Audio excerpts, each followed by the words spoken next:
BRS ఆధ్వర్యంలో నిరుద్యోగ సభకు సరూనగర్లో ఏర్పాట్లు చేశారు. మనం చూస్తూ ఉన్నాం పెద్ద ఎత్తున స్టేజ్ కార్యక్రమం అన్ని పనులు జరుగుతూ ఉన్నాయి.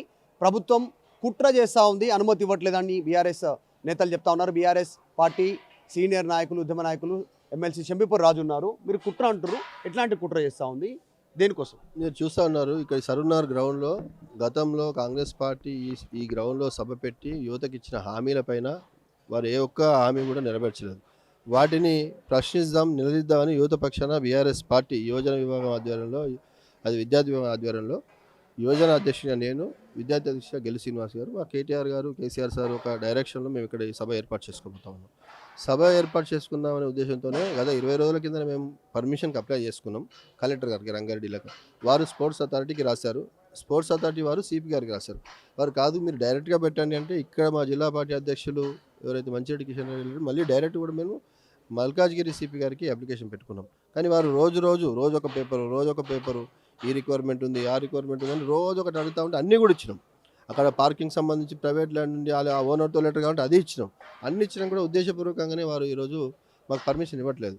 ఎందుకంటే ఇక్కడికి కేటీఆర్ గారు రాబోతూ ఉన్నారు, పెద్ద ఎత్తున యువత కూడా రాబోతూ ఉంది, వారికి ఇంటెలిజెన్స్ రిపోర్ట్ ఉంటుంది, యువత ఎంత ఆగ్రహంగా ఉన్నారు. కాబట్టి వారందరూ ఇక్కడికి వచ్చేస్తే ఈ ప్రభుత్వం బండారం బయటపడుతుంది. కాబట్టి ఈ యొక్క పర్మిషన్ ఇవ్వకుండా ఈ యొక్క సభను అడ్డుకోవాలనే ఉద్దేశంతో ప్రభుత్వం ఉంది.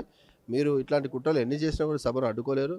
యువత పక్షాన పోవడానికి బీఆర్ఎస్ పార్టీ సిద్ధంగా ఉంది. కాబట్టి మీరు ఇట్లాంటి కిల్లి కజ్జాలు చేస్తూ ఇది చేయడం మంచిది కాదు. ఈ గ్రౌండ్లో, సరూనగర్ గ్రౌండ్లో గతంలో కాంగ్రెస్ పార్టీ సభ పెట్టుకున్నది. ఇదే ముఖ్యమంత్రి గారు అప్పుడు పిసిసి అధ్యక్షులుగా ఉన్నారు, ప్రియాంక గాంధీ గారిని పిలిపించారు. మా ప్రభుత్వంగా మేము పర్మిషన్ ఇచ్చినాం. అప్పుడు ఈ గ్రౌండే కాదండి, వారు గజ్వేల్లో మా ముఖ్యమంత్రి గారి నియోజకవర్గంలో సభ పెట్టుకున్నా కూడా మేము వారికి పర్మిషన్ ఇచ్చినాం. ఎక్కడ కూడా అడ్డంకులు సృష్టించలేదు. వాళ్ళకి ఇంకా బందోబస్తు ఇచ్చి పర్మిషన్ ఇచ్చినప్పుడు ఇంత చేసి అప్పుడు అన్ని మా ప్రభుత్వంలో ఉన్న అధికారులు అన్ని పర్మిషన్ ఇచ్చినా కూడా ఇప్పుడు మేము సభ పెడుతుంటే వీళ్ళు భయపడుతూ ఉన్నారు. రీజన్ ఏముంది అనుకుంటారు? కుట్ర చేస్తున్నారు, ఈ పర్మిషన్ ఇవ్వట్లేదు, సిపి రెస్పాండ్ అవ్వట్లేదు, ఏదో రకంగా ఇబ్బంది పెడదాం అనుకుంటారు, నిరుద్యోగులు ఆగ్రహంగా ఉన్నారు. ఇప్పుడు రీజన్ ఏంది పర్టికులర్గా? అంటే భయపడుతుందా? నోటిఫికేషన్లు ఇస్తామన్నారు, ఇవ్వలేనందుకు దాని గురించా? 60,000, 70,000, 80,000 వరకు నోటిఫికేషన్లు ఇచ్చినామని చెప్పారు. ఆఫీషియల్ డేటా సపరేట్ ఉందని చెప్తా ఉన్నారు. పబ్లిక్ డొమైన్లో పెట్టండి కదా, ఉంటే మీరు ఎంత ఇచ్చారో పెట్టండి. మాకు తెలిసి ఇప్పటివరకు అఫీషియల్ వెబ్సైట్లో 15,000 మాత్రమే ఉంది. ఒక నిజంగానే ఉంటే పెట్టండి. లేదు మీకు దమ్ము ధైర్యం ఉంటే మీరు ఇచ్చిన హామీని నెరవేర్చుకోవాలంటే 2 లక్షల ఉద్యోగాలు ఇస్తామని చెప్పారు కదా, ఈరోజు క్యాబినెట్లో డిక్లేర్ చేయండి. మేము మా సభను ఆపుకుంటాం, మీకు సన్మానం చేస్తాం. ఒకవేళ క్యాబినెట్లో డిసిషన్ తీసుకుంటే మీరు సభ రద్దు చేసుకుంటారు. 2 లక్షల ఉద్యోగాలు మీరు ఇచ్చిన హామీలు, యూత్ డిక్లరేషన్లో ఇచ్చిన అన్ని హామీలు కూడా మీరు నెరవేర్చే విధంగా ఈరోజు ప్రకటన చేయండి. సెక్రటరియట్కి యాజ్ ఏ యూత్ ప్రెసిడెంట్గా నేను కానీ మా మిత్రులందరినీ కూడా తీసుకొచ్చి ముఖ్యమంత్రి గారిని సన్మానం చేస్తాం. మీకు దమ్ము ఉంటే మీరు ఇక్కడ నుంచి ప్రియాంక గాంధీ గారితో ఇప్పించిన హామీలను ఈరోజు నెరవేర్చండి. మీకు అవకాశం ఉంది. టైం బాండ్ ఏమైనా పెడుతున్నారు అంటే? ఈ రోజు క్యాబినెట్ ఉంది, ఈ రోజు డిసిషన్ తీసుకొని ఇంప్లిమెంట్ చేయడానికి టైం బాండింగ్ ఏమైనా ఉండాలి? మీరు డిసిషన్ అయితే తీసుకోండి కదా. 3 సంవత్సరాలు అయిపోయింది కదా మీరు చెప్పి, మీ ప్రభుత్వంలోకి వచ్చి 3 సంవత్సరాలు అయిపోయింది. ఇంకెన్ని రోజులు కాలయాపన చేస్తారు? మీరు ఇందాక అడిగారు మీరు ఎందుకు భయపడుతున్నారు.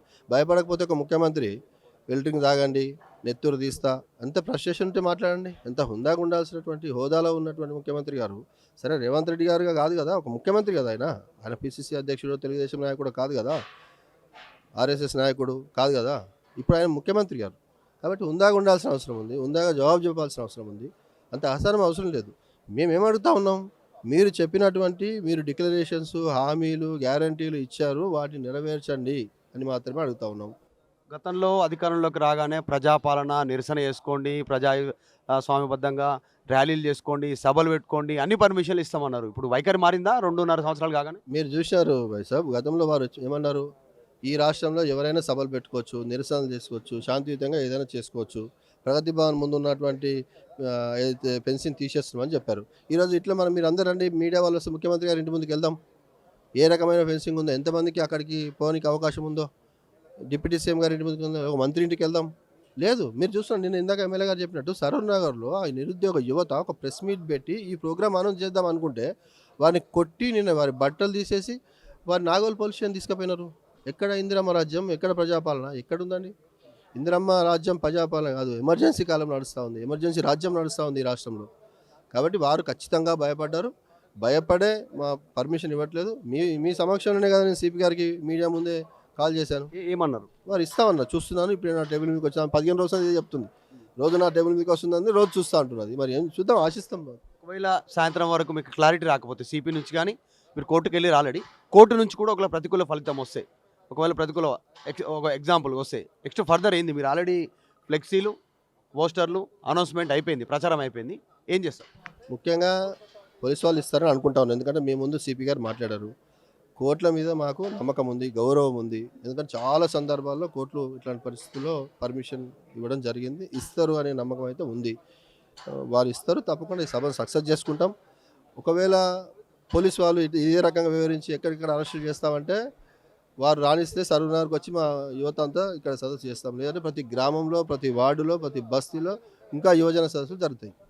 ఇది బీఆర్ఎస్ పార్టీ ఆధ్వర్యంలో జరుగుతున్నటువంటి యువజ నిరుద్యోగ సభకు సంబంధించి పర్మిషన్ ఇవ్వట్లేదు. ఇవ్వకుంటే ఎక్కడ గ్రామాల్లో, ఎక్కడ మండలాల్లో, ఎక్కడ నియోజకవర్గాల్లో, ఎక్కడ జిల్లాలో అక్కడే పెద్ద ఎత్తున సభలు నిర్వహించడానికి బీఆర్ఎస్ పార్టీ పిలుపునివ్వబోతా ఉందని చెప్తా ఉన్నారు. చేస్తూనే బీఆర్ఎస్ పార్టీ ఎమ్మెల్సీ షంబీపూర్ రాజు ఒక సెన్సేషన్ కామెంట్ చేశారు. ఈరోజు రాష్ట్ర కేబినెట్ ఉంది, కేబినెట్లో నిర్ణయం తీసుకోండి, 2 లక్షల ఉద్యోగాల నోటిఫికేషన్కి ఈరోజు కేబినెట్లో నిర్ణయం ప్రకటించండి, మా సభ రద్దు చేసుకుంటాం, మా శాసనసభ్యులందరినీ తీసుకుని సెక్రటేరియట్కి వెళ్ళి ముఖ్యమంత్రి రేవంత్ రెడ్డికి సన్మానం చేస్తాం. ఇప్పటికే 3 ఏళ్ళు అయిపోయింది, 2 లక్షల ఉద్యోగాలు ఇస్తామని చెప్పేసి 15,000 అఫీషియల్గా ఇచ్చింది మా దగ్గర ఉన్న డేటా ప్రకారం అన్న అబద్ధాలు చెప్తా ఉన్నారు. సో ముఖ్యమంత్రి నిర్ణయం తీసుకుంటే ఈరోజు 2 లక్షల ఉద్యోగాల ప్రకటన కేబినెట్ సమావేశం తర్వాత చేస్తే ముఖ్యమంత్రికి బీఆర్ఎస్ పార్టీ సన్మానం చేస్తాం, సభను కూడా రద్దు చేసుకుంటామనేటువంటి స్టేట్మెంట్ చేస్తూ ఉన్నారు. వీడియో జర్నలిస్ట్ గజపతో మధు మల్కేడ్కర్, సరూర్ నగర్ స్టేడియం.